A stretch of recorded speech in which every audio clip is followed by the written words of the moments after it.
Maraming beses na rin ako nakagawa ng mga pancakes pero ang nilagay namin ay palagi na lang maple syrup at butter. O di kaya margarine and sugar. Pero nung na-try ko to, super ang sarap nito. Nakita ko ang recipe nito sa post ng napaka-popular na chef at vlogger. Pinaya ko at salamat. So successful ang aking first try. Ang base ng mga pancakes na to, di matamis kaya fitted sa kahit anong palaman or filling. Cheese whiz, blueberry and cream cheese, peanut butter. At meron din akong ham and cheese. Ang nasasarapan ko sa lahat, itong may crunchy peanut butter. Super sarap at super presentable. Kaya kung ako sa inyo, itry nyo na to. Let's taste. Masarap to. At ito lang for today, babosh. So, unang-una, isiparate lang natin ang egg whites from egg yolks. 3 itlog ang ginamit ko dito dahil medium lang sila. Kapag large, dalawa lang. Lagyan ang egg yolks ng 1/2 cup na sugar, 1 teaspoon na refined salt or pinong asin. 1/4 cup oil, chiffon ang ginamit ko dito.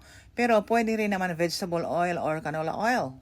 Halo-haloin gamit ang wire whisk, pero pwede rin gamitin yung spatula or wooden ladle. Kapag halong-halo na, maglagay ng 2 and 1/2 cups na evaporated milk. Kapag kulang ang milk or gusto lang talaga makatipid sa milk, pwede rin naman. 1 and 1/4 cups lang ang milk at 1 and 1/4 cup din ang tubig. Ang tanong, pwede ba kung puro tubig na lang ang gamitin na walang gatas?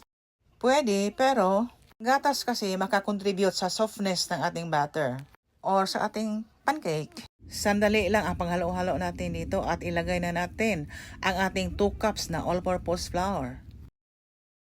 Pinadaan ko na ang ating harina sa salaan or sieve. Maglagay rin tayo ng 1 teaspoon na baking powder at saka 1 teaspoon na baking soda. Almost pare-pareho lang naman ang procedure sa mga dati kong ginawa na pancakes. Ang kaibahan lang talaga yung sinegregate ko ang egg whites. So ganito pa rin, mix-mix lang. Kapag ganito na, wala nang lumps or buo-buo na makikita, set aside na muna natin to. Gawa na tayo ng meringue. I-beat lang sa high speed ang ating 3 egg whites. Maglagay tayo dito ng 1/4 cup na sugar. Pero paunti-unti lang ang pagdagdag. Soft peak lang ang kailangan natin tulad nito ba. I-mix na ang meringue doon sa butter or flour mixture.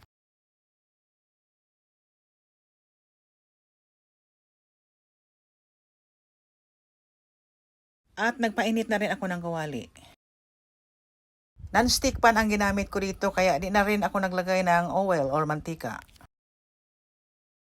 I-fold ko kaagad habang init pa. Upang di sila magisi or masira. Tagwa 1/4 cup ang nilagay ko pero ang tagal pala. Kaya gumawa na rin ako ng tag 1/2 cup.